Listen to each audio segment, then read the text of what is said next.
As you can see, it's going to rain most of the day tomorrow. You'll need to take your umbrella with you. But for now, let's talk about future tenses.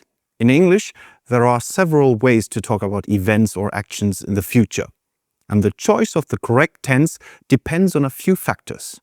But don't worry, it's not so difficult after all. You'll see. First, let's have a look at the simple future tense, or will future, as it is sometimes also called. It's the most general way of speaking about future events in English. The simple future is formed with the word will and the infinitive of the verb. For example, I will have a nice cup of tea at home. After personal pronouns like I, you, he or she, the word will can also be shortened to apostrophe double L. I'll have a nice cup of tea. We mainly use the will future to express a spontaneous decision that we have just made on the spot. Like, it looks like rain. I think I'll take the car. The will future is also used to make predictions about events that are beyond our control or that we expect to happen, especially in the more or less distant future. Perhaps the sun will show up in the north. And finally, the will future serves to make a promise or express a hope. I hope you'll enjoy the day.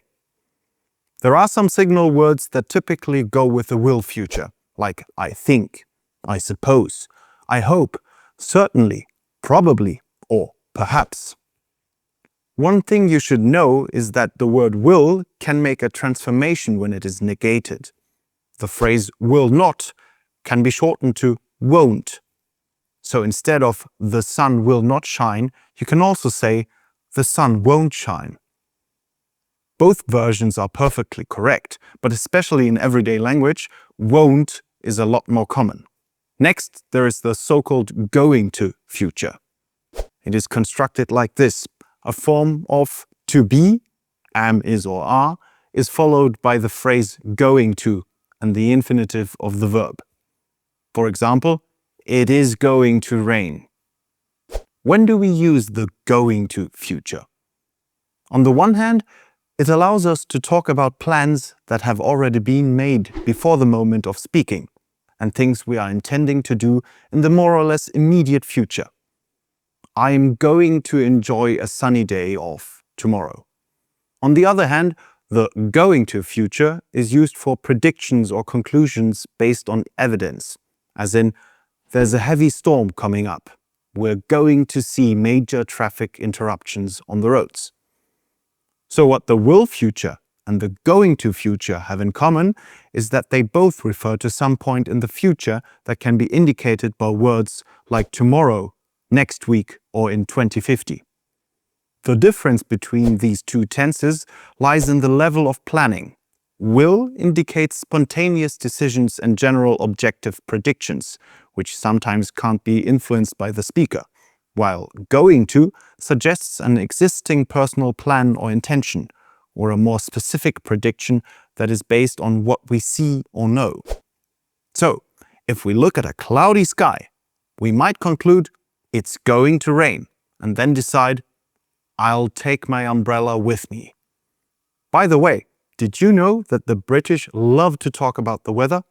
It's a very common small talk topic, so if you're in Britain and want to start a conversation with a stranger, the weather is a safe bet. With the island's ever-changing weather conditions, you'll surely have a lot to chat about. But let's carry on with the future tenses. Here's a little surprise. The simple present and the present progressive can also take on a future meaning. Again, there's a difference between the two. The simple present is used for things that will happen in the future because they always do at a particular time. In other words, for regular actions and scheduled events like train timetables, etc.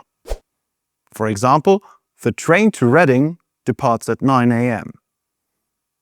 The present progressive, on the other hand, is used for firmly planned actions at a clearly defined point in the near future. We are taking the train to Reading at 9 a.m. If you want to refresh your knowledge about how the present tenses are constructed, you might like to watch our videos on the simple present and the present progressive. Another future tense I want to tell you about is the future progressive. It is formed with the word will, the infinitive be, and the present participle of the verb, like I will be waiting for you. We use the future progressive to speak about an activity or situation that will be ongoing at a specific point in the future.